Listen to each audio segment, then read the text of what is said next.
Hello, welcome to CadenCenter. I am here with NBC4 host Fred Roggin. Fred, are you ready for some questions? I'm ready for some questions. Now, I want to tell you something. I have not slept for 3 days because I knew you were coming. I know how prepared you are. And I believe I know the intensity of your questions, so I will do my best to answer them. All right, sounds good. Okay. My first question is, did you always know covering sports was what you wanted to do? Yeah, it's funny, given what you're doing, and you should be very proud of yourself, because doing this is an incredible accomplishment and will suit you well as you get older. When I was in 3rd and 4th grade, I wrote a newspaper for my school. I was born in Detroit and I grew up there. And nobody read the newspaper and nobody wanted to see it. But they humored me and they printed it on one sheet of paper. And I would talk about all the Detroit teams, the Lions, the Tigers, the Red Wings, and the Pistons. And I thought I had great insight being in 3rd or 4th grade. I realized later on I had no insight, but I was always fascinated by sports because my dad was a huge sports fan. Oh, sounds good. Out of all the many interviews you have done, who was your favorite? Who was your most favorite and why? I've been very lucky because I've had an opportunity to interview incredible people. Look, I've been doing this. I could be your father and probably everybody's in the room right now, including the teachers.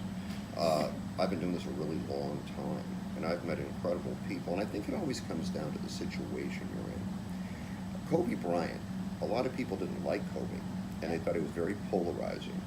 He was always really good to me, always really kind to me, and we had very good interviews. You're too young to remember Kareem Abdul-Jabbar when he played for the Lakers. And a lot of people consider him to be very surly and difficult to deal with. He too was very good to me. And I think that when you're talking to people, what you're trying to do is conduct a conversation. You're trying to be prepared. This year I talked to Kirk Gibson. Kirk Gibson hit the home run in 1988 for the Dodgers and went on to manage the Arizona Diamondbacks, and now is battling Parkinson's disease. He was in town as the Dodgers celebrated that accomplishment to start the season. I got to sit down with him and he was delightful. So really, I've been blessed. I've talked to far more people that have been kind to me than the ones that have not. Sounds good. What is your favorite sports event you have covered? My favorite sports event that I have covered, okay. Well, you have to understand that I've been to every major sporting event on the planet. The World Series, the Super Bowl, the NBA Finals, the Stanley Cup Finals, the World Cup, and the Olympics. So I've been to every event. And I would say for me, my all-time favorite is something I actually do for NBC during the Olympics. It's a very important job. It happens during the Winter Games. It's the sport of curling. Do you know what curling is? Yes. The giant rocks on the ice, and people sweep with the brooms. Yeah. I've been the host of curling since NBC got the Winter Games. So I am North America's foremost expert on the sport of curling, and I absolutely love it. It's a niche sport that really pops during the Winter Games. And I think the competitors are great. If you understand the sport, it's fun. I have more fun doing that than anything I do, and I have a lot of fun doing everything I do. All right. Were you nervous the first time you appeared on TV, and how did you handle it? I was terrified. I was terrified. I left. I didn't go to a 4-year college. I had a 4-year scholarship and turned it down, so I went to a junior college, which is a 2-year school. After 6 months, I left and got into radio in Globe, Arizona, where I was a top 40 disc jockey that did the play-by-play of the local high school team. So in Globe, I would play rock music, and I was Uncle Fred. I was 18 years old, and I was Uncle Fred. Then I moved to Yuma, Arizona when I was 19, and I became Rock and Roll Roggin. Every day, 10 to 3, another biscuit from the ever-loving oven of hits. But in Yuma, they also had a TV station. So I walked in and I said, look, I've never done anything and I have no formal training. Can I try out to be on TV? And they looked at me and said, no. What do you think this is? We don't have tryouts here. You are on TV. You get out there. And that's how I started on television. And I got paid $5 a day. $5 a day. So you ask if I was nervous. Yeah, I was, because I had no idea what I was doing. I had no training in television. I would write a script. It looked like this. the script was this big for like 3 minutes. It was gigantic because I didn't know what I was doing. So everything I've done in television, I've kind of taught myself and learned on the job. How do you handle making an error on camera or on the radio, especially if you are live? Well, I think it comes down to what kind of error. That's the first thing. Is it a factual error, or is it a speaking error? You misspeak. You should understand that people that do what we do at this level, just from a delivery standpoint, a performance standpoint, we make mistakes all the time. All the time. Most of the time, you don't know that when we're speaking or communicating, because we really get paid to cover that and to make it seem like we don't. So you really have to understand your craft. So when I'm on, for example, doing the news, and if I'm reading the prompter, you know, in the middle of it, I may stop, do something entirely different, or if I change the words, I can change them back and you don't know anything has happened. So that's just part of the job. And one other thing, and you remember this going forward, and we tell all of our interns and all the kids that we've helped get on TV, when you are on and you make a mistake, keep going. Don't stop.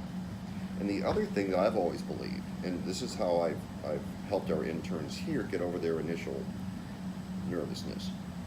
I always say, look, I believe this in my heart, and I really do. When I'm on, there's not one person watching. Zero. So no matter how badly I stumble, what kind of mistake I make, it doesn't matter because no one's watching. And when you feel that way, you're far more relaxed than if you went, oh God, everybody I know just saw me do this, it's horrible, I can't live with this. So I've always believed that. A factual error is different. That has to be corrected. Now, I don't know if you have to go on and say, we're terribly sorry, because nobody wants to make mistakes. But if you made a factual error, it is your obligation at the first available time to correct that error. Because remember, what you're doing is presenting information and facts, right? That's what you're trying to do. So people have to believe that you are doing what you're supposed to be doing. All right. Do you prefer doing TV or radio? TV pays an awful lot more. But I started in radio. I mean, deep down, I am a radio guy on TV because that's where my training came in radio. Don't get me wrong, TV is incredible.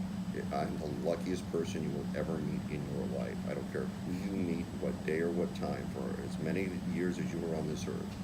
There is no one more fortunate than I am. Look at me. Do I look like a guy that should be on TV? Really? I don't think so. So I've been very, very blessed. All right. Final question. Sure. What advice do you have for kids out there like me who want to pursue a career in sports journalism?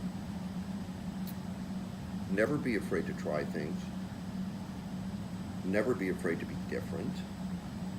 Never be afraid to work hard. At times, when doing that, it can be lonely. You can be, because you're trying to pursue a dream. And to do that, you have to apply yourself and you have to commit yourself to it.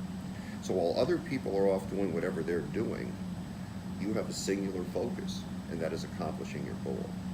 If you actually do that and are creative and take chances and try things and you focus, the payoff will be far greater. In life, there are always sacrifices. It's just when are you going to make them? I tell my kids all the time, they go to Arizona State, and our daughter graduated from Oregon State. So the ones at Arizona State now, and my son's on the basketball team. And sometimes he complains about practice, and it's so difficult, and he'd rather be out hanging out with his buddies. I say, you know what? Pay now or pay later. You're going to pay. If I was you, going through this experience now, and sacrificing a little bit of this over here, is far more valuable than being a goofball here. Sure. It will catch up with you. So my advice is never be afraid to try things, work really hard, and stay focused. All right. Thanks for the interview. My pleasure. Thank you for coming down. You're welcome.